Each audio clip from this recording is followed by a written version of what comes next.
Jail में बैठा जहनी मरीज कौमी सलामती के लिए खतरा बन चुका। वो समझता है मैं नहीं तो कुछ नहीं। DGISPR लेफ्टिनेंट जनरल अहमद शरीफ चौधरी की न्यूज़ कॉन्फ्रेंस। कहा वो शख्स अपनी ज़ात का कैदी है, कोई इबाहम ना रहे। उनकी सियासत खत्म हो चुकी, बात इतनी बढ़ चुकी है कि खुलकर बोलना पड़ेगा। आपकी सियासी शोबदाबाजी का वक्त खत्म हो चुका। उनकी ज़ात और ख्वाहिशात रियासत पाकिस्तान से बढ़कर नहीं। तुम हो कौन, किसकी ज़बान बोल रहे हो? मजीद बोले कि अपने आप को अक्ले कुल समझने वाला दूसरों को गद्दार कहता है। इस शख्स ने अपनी औलाद को बाहर रखा हुआ है। पहले अपनी औलाद को फौज में लाओ, खवारिज के सामने खड़ा करो, फिर बयानियां बनाओ। उन सब का सहूलत का भारतीय मीडिया है। रो के अकाउंट्स उनके ट्वीट वाले बयानिए को चला रहे हैं। वाज़े रहे, ये शख्स जो चाहता है वो नहीं होगा। फौज के खिलाफ अवाम को भड़काने की इजाज़त नहीं दी जाएगी। फौज को अपनी सियासत से दूर रखें। खैबर पख्तूनख्वा में गवर्नर राज का फैसला हुकूमत का होगा। रियासत पाकिस्तान से बढ़कर कुछ नहीं। पाक फौज और अवाम में कोई दरार नहीं डाल सकता। हम किसी सियासी जमात का एजेंडा लेकर नहीं चलते हैं। DGISPR लेफ्टिनेंट जनरल अहमद शरीफ चौधरी ने वाज़े कर दिया। कहा कि पहले बयानिया बनाया गया, पाकिस्तान की तरसीलातें ज़र बंद कर दे। ये शख्स IMF से कहता है पाकिस्तान को कर्जा ना दे। ये शख्स भी सिविल नाफरमानी करने और बिल अदा ना करने का कहता है। क्या उसने 9 मई को GHQ पर हमला नहीं कराया? कहता है उस फौज की लीडरशिप को टारगेट करें जिसने मार्का हक में दुश्मन को शिकस्त दी। किस कानून के तहत आप एक मुजरिम से मिलते हैं? वो शख्स तो फौज और उसकी लीडरशिप के खिलाफ बयानियां बनाता है। DGISPR लेफ्टिनेंट जनरल अहमद शरीफ चौधरी ने कहा कि उस्मा खान भारतीय मीडिया पर PTI को हमला करने का कह रही हैं। कोई आर्म्ड फोर्सेस या उसकी लीडरशिप पर हमला करता है तो हम ये बर्दाश्त नहीं करेंगे। आर्टिकल 19 के तहत आज़ादी इजहार राय की इजाज़त है, मगर इसकी भी कुछ कदगने हैं। आर्टिकल 19 आपको मुल्क, रियासत और कौमी सलामती के खिलाफ बात करने की इजाज़त नहीं देता। तुम्हारे पास एक सूबे की हुकूमत है, उसके बारे में बात क्यों नहीं करते? पाकिस्तान के इतने इश्यूज़ हैं, उन पर बात क्यों नहीं करते? ये चाहते हैं इन खारजियों से बात करें जो हमारे बच्चों के कत्ल में मुलव्विस हैं। 3 दिन पहले उन्होंने फिर अपना बयानिया दोहराया कि खारजियों से बात करें। DGISPR लेफ्टिनेंट जनरल अहमद शरीफ चौधरी ने कहा कि बयानिया दिया गया, इंटेलिजेंस बेस्ड ऑपरेशन ना करें। क्या हम उनसे बात करें जो हमारे बच्चों सिपाहियों को शहीद कर रहे हैं?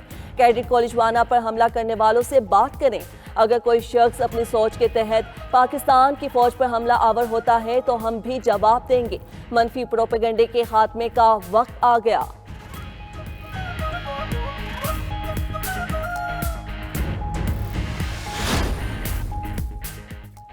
जो काम दुश्मन भी नहीं करता वो PTI ने किए। वजीर इत्तिलात ने बानी PTI को मुल्की सालमियत के लिए खतरा करार दे दिया।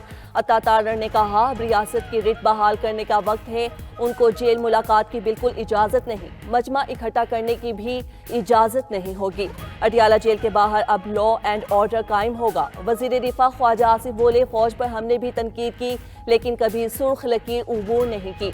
बानी PTI की बहन की भारतीय मीडिया से गुफ्तगू ताबूत में आखिरी कील साबित हुई। राना सनाउल्लाह ने कहा कि जमहूरियत मुज़ाकरात से आगे बढ़ती है, डेडलॉक से नहीं।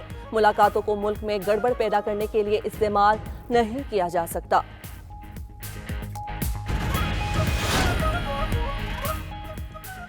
वज़ीर आला खैबर पख्तूनख्वा सुहेल आफरीदी ने वफाकी वज़रा की प्रेस कॉन्फ्रेंस गैर अखलाकी और गैर कानूनी करार दे दी। बोले वफाकी वज़रा का रवैया अवाम को इश्तियाल दिलाने के मुतरादिफ है। बानी PTI को कैद तन्हाई में रखने की मजम्मत करते हैं। उधर खैबर पख्तूनख्वा काबीना ने 9 मई के 51 मुकदमात खत्म करने की मंजूरी दे दी। 9 मई के केसेस की तहकीकात के लिए कमेटी तश्कील देने की भी मंजूरी।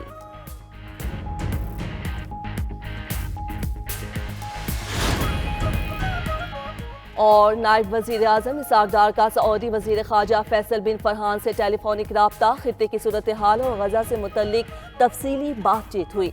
इसहाक डार ने इसराइल के इक़दामात को अमन मंसूबे की खिलाफ वर्जी और इंसानी रसाई में रुकावट करार दिया। दोनों रहनुमाओं का गज़ा के लिए गैर महदूद इमदाद और अमन के लिए हम आहंग कोशिशों के अज़म का एआदा।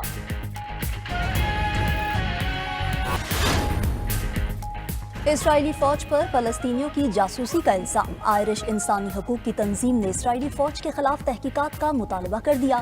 غیر ملکی میڈیا کے مطابق صہیونی فوج نے غیر قانونی طور پر فلسطینیوں کی ڈیٹا پروسیسنگ کی۔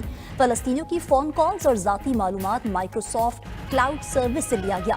ڈیٹا کو صہیونی فوج نے جنگی جرائم اور نسل کشی کے لیے استعمال کیا۔ ادھر اسرائیل نے 2026 کا دفاعی بجٹ $34 ارب مقرر کر دیا۔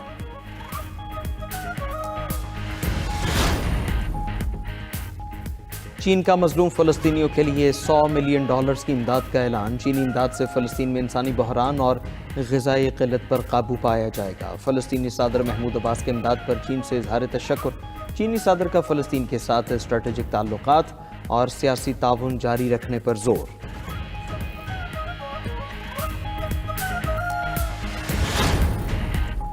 فٹ بال کی عالمی گورننگ باڈی فیفا نے امریکی صدر کو امن انعام سے نواز دیا۔ امریکی صدر ڈونلڈ ٹرمپ کا فیفا ایوارڈز کی تقریب سے خطاب۔ کہا کہ ہم نے بھارت، پاکستان سمیت دیگر کئی جنگیں رکوائیں۔ ہم نے دنیا بھر میں لاکھوں زندگیاں بچائیں۔ کانگو میں لاکھوں افراد مر چکے، مزید لاکھوں مر سکتے تھے۔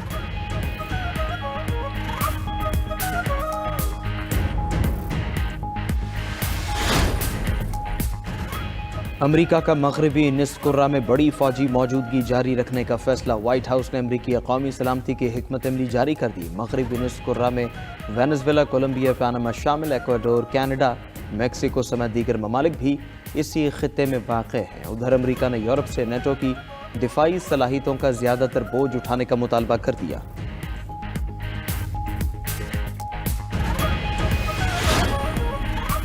روس کا بھارت سے تجارتی حجم $100 ارب تک لے جانے کا اعلان۔ روسی صدر پیوٹن کا بھارت میں بزنس فورم سے خطاب۔ کہا کہ روس بھارتی مصنوعات کی درآمدات میں اضافہ کرے گا۔ ڈیجیٹلائزیشن، روبوٹکس، دواسازی اور مصنوعی ذہانت میں تعاون مزید مضبوط بنائیں گے۔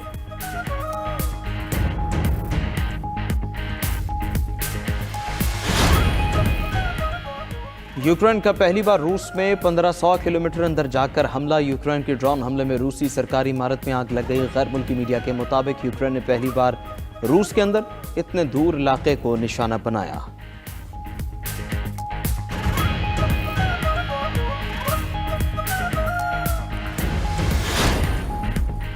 امریکی محکمہ خارجہ نے کینیڈا کو $2.5 ارب کے بم فروخت کرنے کی منظوری دے دی۔ خبر ایجنسی کے مطابق امریکہ بموں کو گائیڈڈ گولہ بارود میں بدلنے والی 5000 سے زائد کٹس بھی دے گا۔